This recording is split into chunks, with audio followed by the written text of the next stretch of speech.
So, what can I say about my 2019 trip to Bolivia? We went there with big plans, big expectations, and only a little bit of anxiety.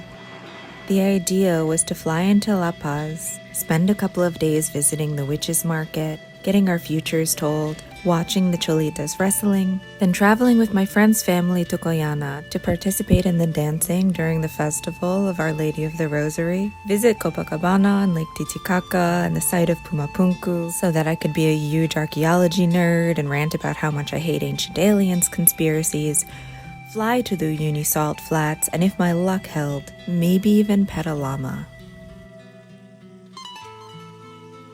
What actually happened was this. We spent the first day sleeping while my friend recovered from mild altitude sickness, spent the second night feeling like I couldn't breathe, visited a very nice little hospital for some oxygen and electrolytes, spent a day exploring La Paz, pushed way too hard and felt worse the next night, flew to Santa Cruz while my friend's family did the festival thing, caught a rota stomach virus and spent the next week in bed, and I did not pet any llamas. I'm still really grateful for the amount of Bolivia that I was able to see, even if I spent the majority of the trip in a special kind of agony. It was my first time in South America, and it took 3 separate flights to get there. Bolivia was historically a stronghold of the Inca Empire, which in its heyday was nearly the size of Napoleon's, and it spent years working for independence from Spanish conquest and Spanish monopoly of its resources. It was in the news again immediately after we left for ongoing election controversy.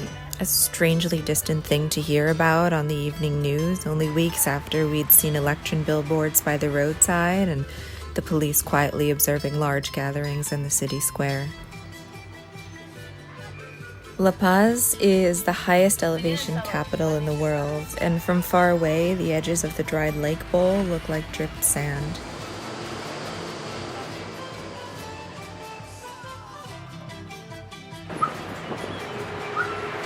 But by the 3rd day, I'd left for warmer weather and lower elevations. Santa Cruz de la Sierra is the largest city in Bolivia, and you can really tell that the local culture is different, not just because of the heat and the palm trees, but the melting pot of ethnic backgrounds that you can see there. So if I have the chance to go back to Bolivia, I hope I'm a little luckier. I'll have a little more Spanish and can actually talk to people instead of constantly begging my long-suffering traveling companion for help. Maybe we'll actually have the time and the health to see everything that we wanted to see. Until then, I guess we've got the pictures and the hope for a better next time.